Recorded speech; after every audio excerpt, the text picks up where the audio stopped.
Olá, minha Paraíba, muito boa tarde. Terça-feira, a gente aqui ao vivo, começando mais um Rede Verdade para você que está sempre ligado aí, ligada na programação da sua TV Arapuã. Esse é um ano eleitoral, um ano de disputa, né, para a prefeitura, para a vaga de vereador, mas também tem uma disputa aqui que está mexendo com a Paraíba toda, a disputa pelas vagas de desembargador do Tribunal de Justiça da Paraíba. O nosso convidado de hoje é um dos candidatos que estão postulando, estão disputando aí a composição e a presença na lista sextupla da OAB, que vai ser ali encaminhada para análise do Tribunal de Justiça, para a escolha de um desembargador dos 7 que o Tribunal de Justiça está abrindo. Estou falando do advogado criminalista, presidente da Associação Brasileira de Advocacia Criminal aqui na Paraíba, Rômulo Paletó, o nosso convidado de hoje. Doutor Rômulo, muito boa tarde, seja bem-vindo, obrigado pela sua presença aqui no Rede Verdade, viu?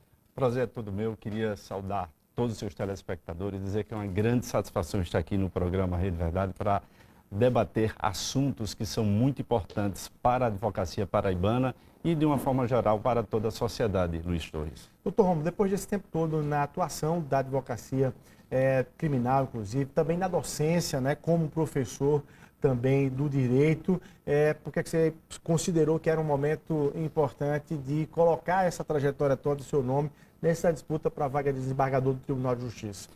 Pois bem, isso é uma pergunta muito inteligente e é uma oportunidade também que eu tenho para levar essa informação para todos os paraibanos, de forma muito especial para os advogados e advogadas.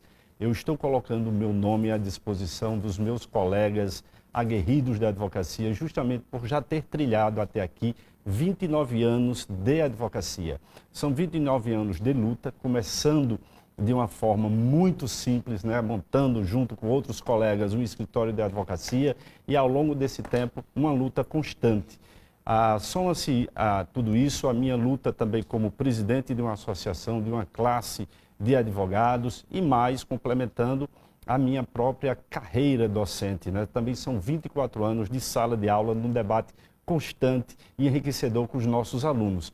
Então, a minha condição de advogado militante de 29 anos, somado com a minha experiência de docência, e aí eu estou colocando esse meu nome à disposição dos meus pares para, quem sabe, me dar a felicidade de fazer essa composição na justiça representando a minha classe de advogados. Várias perguntas, claro, sequenciais em relação a dessa sua apresentação de início, mas primeiro para entender, no seu dia a dia como advogado, você sentia de fato a necessidade de que o Tribunal de Justiça, a segunda instância, pudesse ampliar o seu número de desembargadores para poder dar mais resposta à sociedade? Essa de fato era uma necessidade para o Tribunal de Justiça da Paraíba, e se essa necessidade também se reflete na primeira instância, ali do ponto de vista da quantidade de juízes aqui no Estado?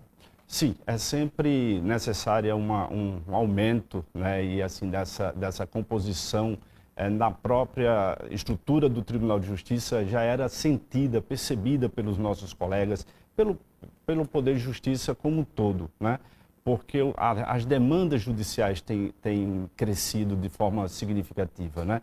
E lógico que também com o próprio crescimento populacional, isso vai refletir no número de ações, no número de recursos, e lógico que o número que estamos atualmente já estava há algum tempo obsoleto e necessitando desse novo acréscimo, dessa atualização e principalmente de uma oxigenação. Mas eu lhe pergunto, o Brasil é um país, do ponto de vista do seu arcabouço legal, recursal, é o paraíso dos recursos, assim, para a gente entender isso também.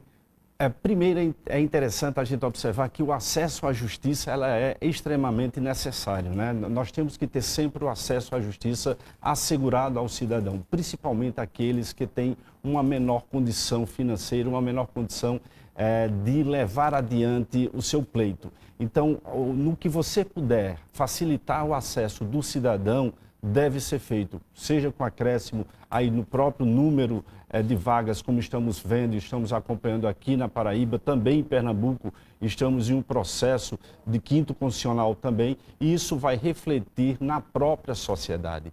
São serviços necessários que a sociedade também termina tirando proveito no bom sentido da palavra. para contextualizar, essa é uma disputa em que os advogados e advogadas da Paraíba estão votando para compor uma lista sexta.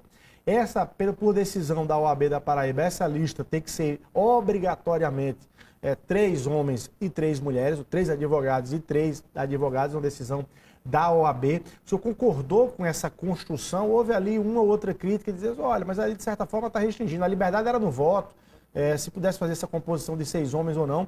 São 22, até agora, 22 inscritos nessa disputa, mas a disputa entre os homens é maior porque há uma quantidade maior de homens, né, do que de mulheres disputando. São 7 mulheres disputando 3 vagas e o restante aí, 15, né, homens disputando 3 vagas também. Você considerou isso justo? Essa dinâmica que a OAB está colocando está sendo justa? Bem, Luiz, estamos num processo eleitoral que são 3 importantes etapas, né? E agora, essa primeira etapa, que é esse diálogo que nós estamos mantendo com a advocacia, que é para a composição da lista sextupla, que por uma decisão histórica, necessária e vanguardista aqui da Ordem dos Advogados do Brasil Seccional Paraíba, estamos diante de uma lista com paridade, ou seja, o advogado e a advogada vai votar de forma livre nos 6 nomes.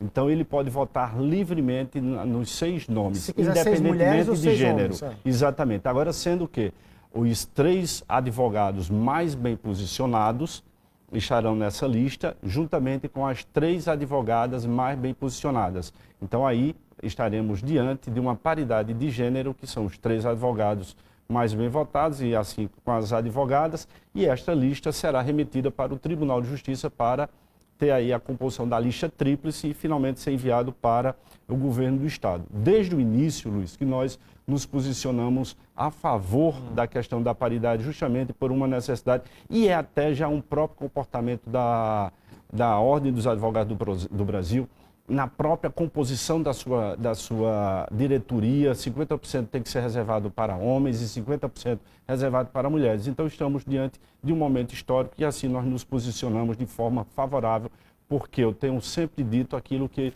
é o meu comportamento. Nesse momento, nós não estamos nos reinventando.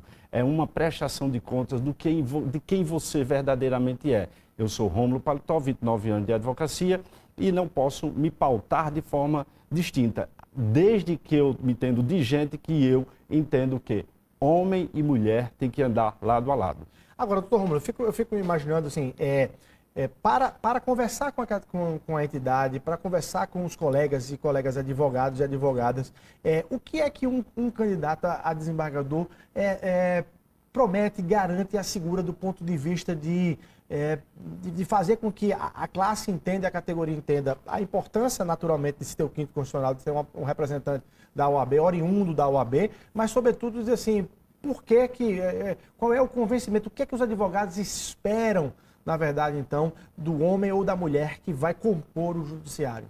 É importante assegurar essa vaga do quinto constitucional justamente porque a oxigenação que nós temos, a advocacia vai ser exatamente esse poder transformador na composição dos tribunais, de uma forma em que terá um diálogo ainda melhor, de forma mais célere, mais inclusivo, buscando de forma também mais igualitária.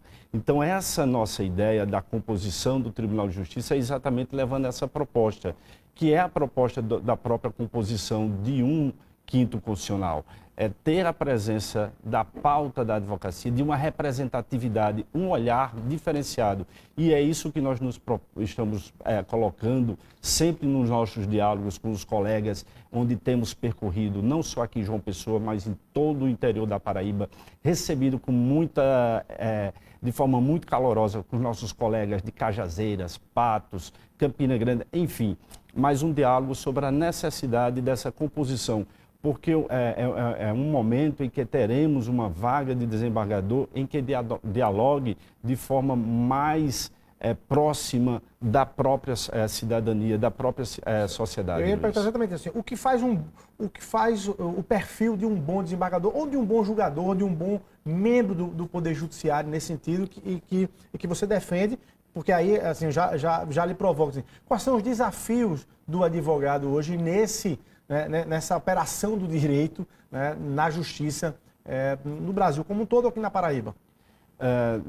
Em nossos encontros eu tenho dialogado justamente nesse sentido, em que eu não vou ser, não tenho a pretensão de ser a tábua de salvação. Não é Rômulo desembargador, não é o gabinete do desembargador Rômulo Paletó que vai dar uma celeridade a todo um tribunal, que vai ter uma transformação.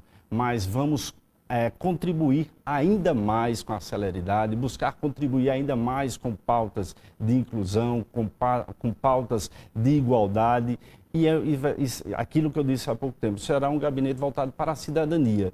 Então, no que estiver ao alcance do desembargador Rômulo Paletó e do seu gabinete, nós estaremos fazendo, e é esse o compromisso que eu tenho com a classe de advogados. Eu vou ser, de forma legítima, representante da advocacia paraibana. No nosso gabinete, o número do processo, Luiz, não vai ser meramente esse número. Nós teremos a sensibilidade de saber que por trás desse número tem história, tem vidas, tem dramas, e é assim que vai ser tratado, e é assim que nós deveremos também buscar até o diálogo com os outros pares nessa composição do próprio tribunal. Quais são os principais desafios assim, de um advogado, do militante, de batente mesmo, nesse acesso à justiça, nessa tentativa? Quais são as agruras nesse sentido? É uma pergunta muito inteligente que necessitaríamos de mais tempo, porque aí vai depender exatamente do nicho de atuação desse advogado, da própria, do momento em que ele está iniciando.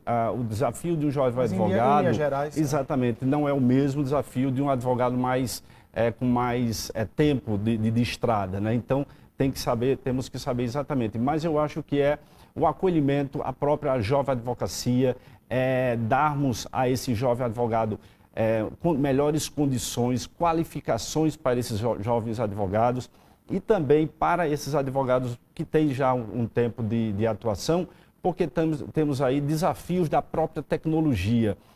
Estamos aí realizando audiências virtuais, em que alguns colegas têm mais dificuldade com o próprio computador. Já aquele jovem advogado, tem alguns que nunca fizeram, por exemplo, uma audiência de forma presencial. Então, é exatamente nesse caminhar que a gente tem que ter a sensibilidade de perceber onde poderemos contribuir. Mas uma coisa muito interessante é exatamente o acolhimento que nós deveremos ter, principalmente à jovem advocacia.